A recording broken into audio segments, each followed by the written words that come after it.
visitas, a todos os frequentadores, tarefeiros da Casa da Acolhida. Para quem não me conhece, meu nome é Alessandro e hoje eu vou desenvolver o estudo do livro Pensamento e Vida, o estudo 5, onde o item é Educação. E eu vou começar esse estudo fazendo a leitura desse item. Disse-nos o Cristo: brilhe a vossa luz. E Ele mesmo, o Mestre Divino, é a nossa luz divina na evolução planetária. Admitia-se antigamente que a recomendação do Senhor fosse mero aviso de essência mística, conclamando profitentes do culto externo da escola religiosa a suposto relevo individual, depois da morte, na imaginária corte celeste. Hoje, no entanto, reconhecemos que a lição de Jesus deve ser aplicada em todas as condições, todos os dias. A própria ciência terrena atual reconhece a presença da luz em toda parte.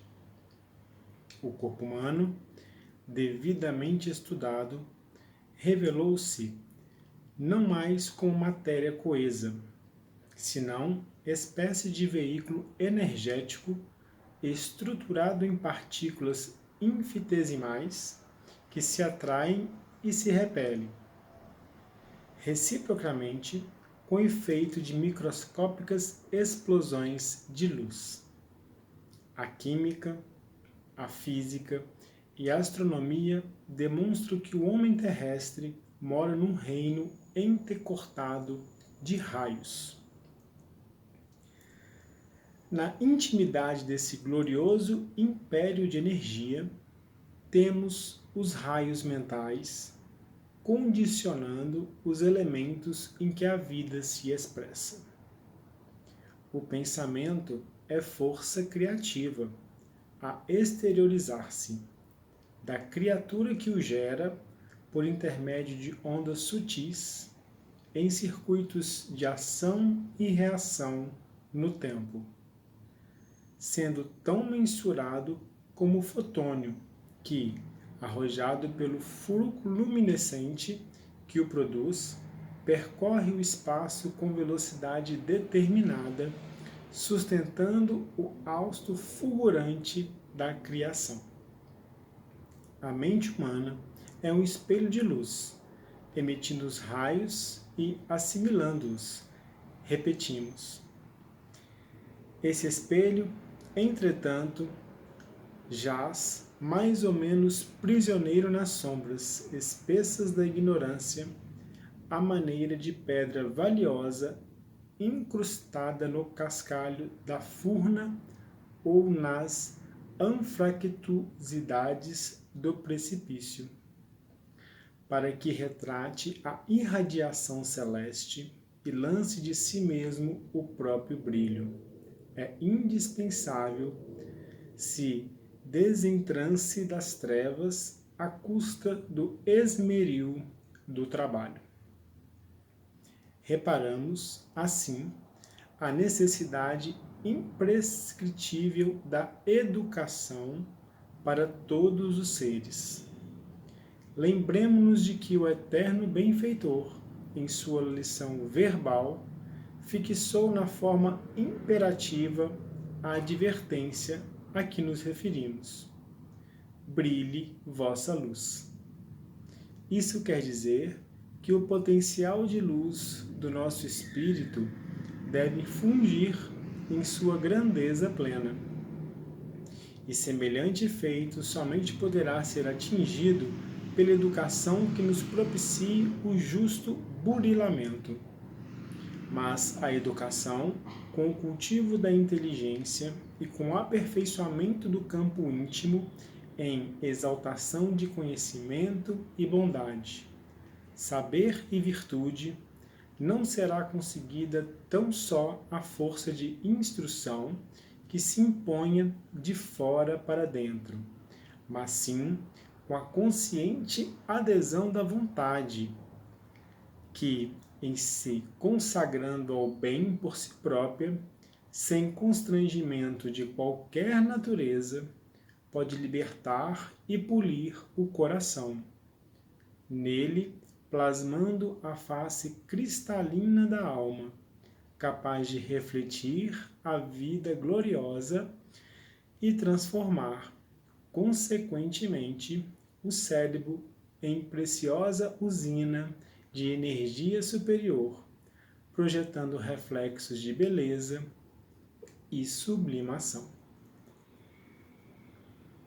Pois bem, meus amigos, após a leitura desse capítulo 5, do livro Pensamento e Vida, livro que foi psicografado pelo Chico Xavier,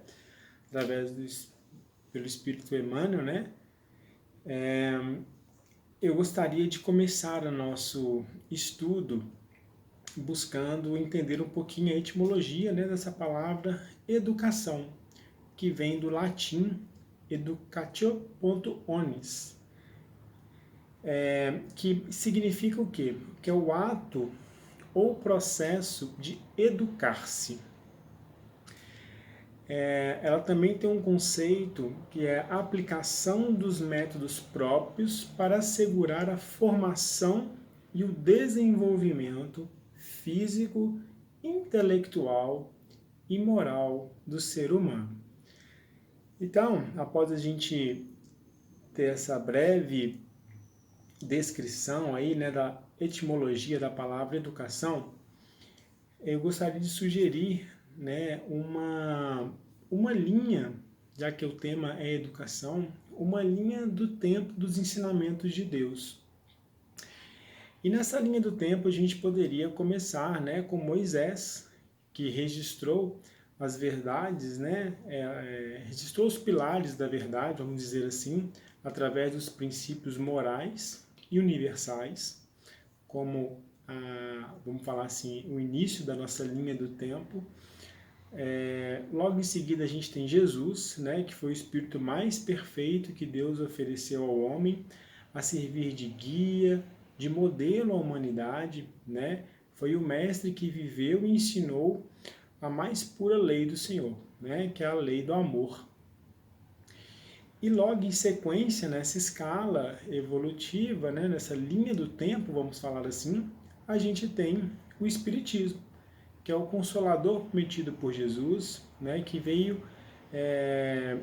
a ensinar todas as coisas que Jesus não pôde dizer naquela época, devido à ocasião, devido aos homens não poderem compreender,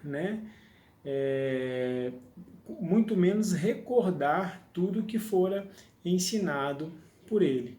Então, já que o tema nosso é um tema da educação, a gente pode ver através de uma linha temporal que os ensinamentos de Deus ele vem fazendo parte da nossa sociedade desde Moisés. E fazendo uma abordagem através da doutrina espírita, no Livro dos Espíritos, na questão 621, é perguntado, e a pergunta é a seguinte: onde está escrito a lei de Deus? Então Kardec pergunta para os espíritos e a resposta é: na consciência.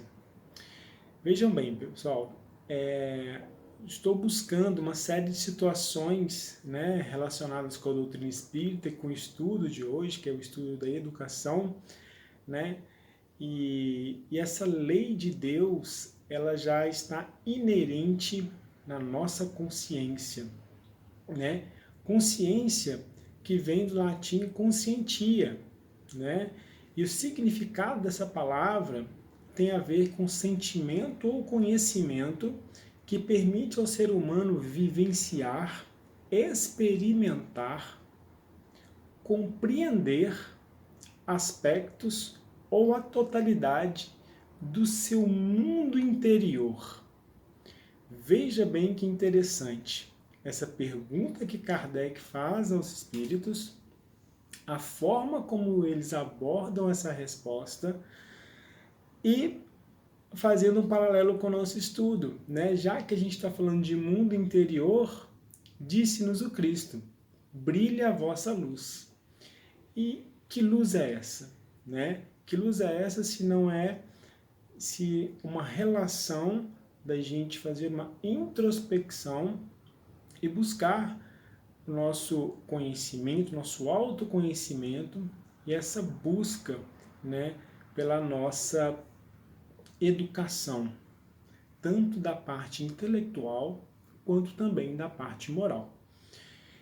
E são diversas passagens, né, onde o mestre ele aborda essa questão da gente estar atento, né? No livro dos Espíritos também a gente vê essa a gente vai falar um pouquinho mais à frente, né, dessa questão, em qual área o ser humano deve buscar a sua evolução, né, através da educação intelectual ou através da educação moral.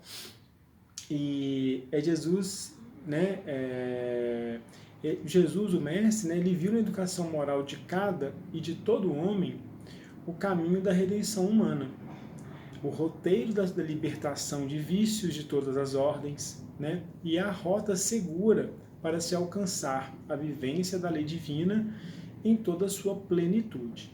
Então o mestre ele vem trazendo para a gente, através de seus ensinamentos, que é sim através da educação moral que a gente consegue ter, né, a nossa evolução, espiritual, e também onde a gente vai conseguir ter toda a nossa conexão com o nosso íntimo.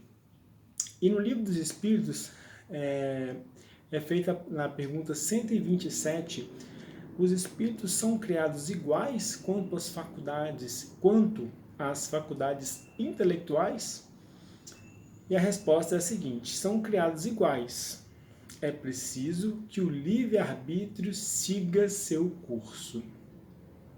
E na questão 780 é abordada a questão do progresso moral. E a pergunta é assim: o progresso moral acompanha sempre o progresso intelectual?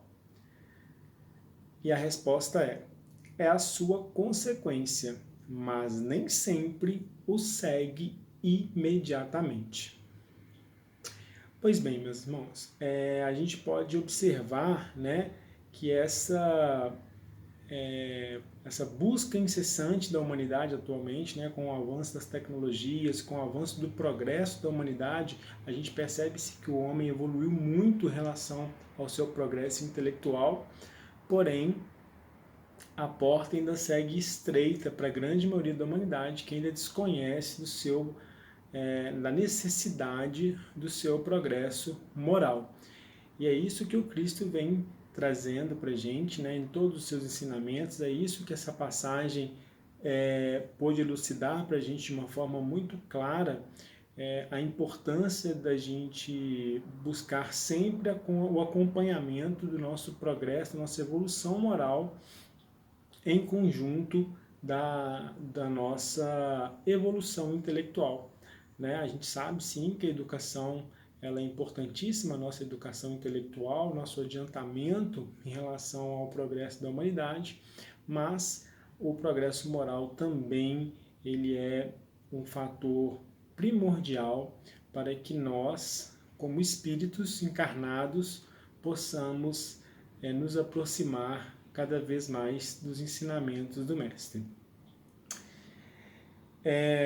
A última questão, que é a questão 192 do Livro dos Espíritos, ela fala o seguinte: o espírito deve progredir em ciência e em moralidade. Se somente se adiantou num sentido, é preciso que se adiante no outro, para alcançar o topo da escala. Então é isso.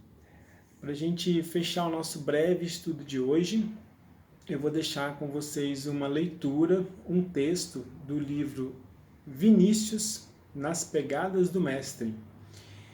Tomás de Aquino, interpelado por certa senhora de alta sociedade sobre o que se fazia preciso para ganhar o reino dos céus, respondeu: querer. Uma vontade frouxa, deseducada, é a causa dos fracassos, dos desapontamentos, das quedas e das humilhações por que passamos na trajetória da existência. A maioria dos erros que cometemos são atos de fraqueza moral. Os vícios dominam-nos, a cólera arrebata-nos, o ciúme consome-nos, a ambição perturba-nos, o orgulho cega-nos, o egoísmo envilece-nos. Dissimulamos a cada passo, abafando a verdade, preterindo a justiça, pactuando com a iniquidade. E tudo por quê? Por fraqueza. Queria agradecer a todos pela oportunidade desse estudo. E um até breve. Fiquem com Deus.